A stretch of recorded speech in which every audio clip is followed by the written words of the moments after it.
Hello, in this video I want to show you how to adjust the date and time settings on Amazon Kindle.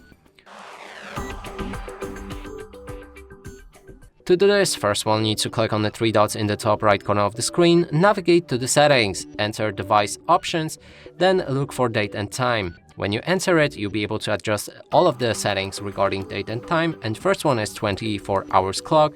When it's activated, it should set your clock to 24 hours. When it's deactivated, it will change to 12 hours.